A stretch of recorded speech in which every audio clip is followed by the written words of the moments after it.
दैवयोग तथा शकुनी के छल कपट से कौरवों और पांडवों में बैर की आग प्रज्वलित हो उठी। दुर्योधन बड़ी खोटी बुद्धि का मनुष्य था। उसने शकुनी के कहने पर पांडवों को बचपन में कई बार मारने का प्रयत्न किया।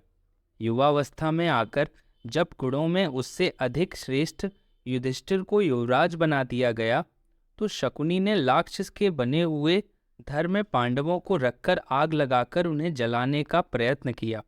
किंतु विदुर की सहायता से पांचों पांडव अपनी माता के साथ उस जलते हुए घर से बाहर निकल गए। अपने उत्तम गुणों के कारण युधिष्ठिर हस्तिनापुर के प्रजाजनों में अत्यंत लोकप्रिय हो गए।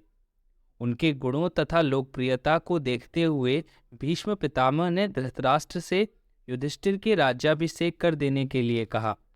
दुर्योधन नहीं चाहता था कि युधिष्ठिर राजा बने, अतः उसने अपने पिता धृतराष्ट्र से कहा, पिताजी, यदि एक बार युधिष्ठिर को राज सिंहासन प्राप्त हो गया तो यह राज्य सदा के लिए पांडवों के वंश का हो जाएगा और हम कौरवों को उनका सेवक बनकर रहना पड़ेगा।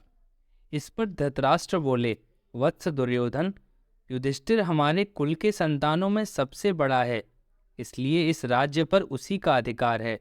फिर भीष्म तथा प्रजाजन भी उसी को राजा बनाना चाहते हैं।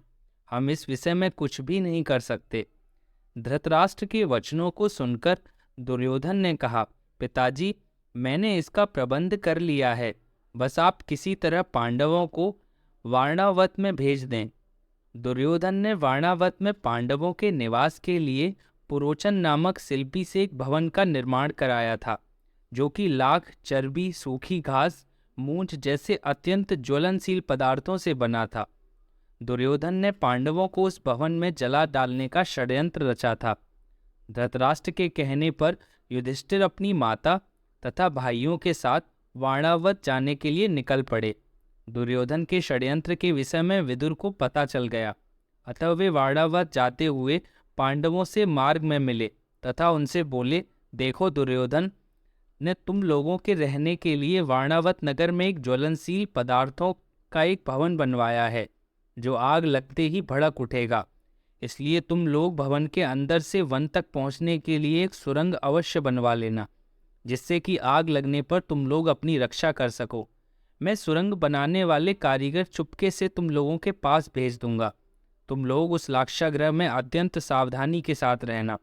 वारणावत में जब युधिष्ठिर ने अपने चाचा विदुर के भेजे गए कारीगर की सहायता से गुप्त सुरंग बनवा लिया, पांडव नित्य आखेट के लिए वन जाने के बहाने अपने छिपने के लिए स्थान की खोज करने लगे।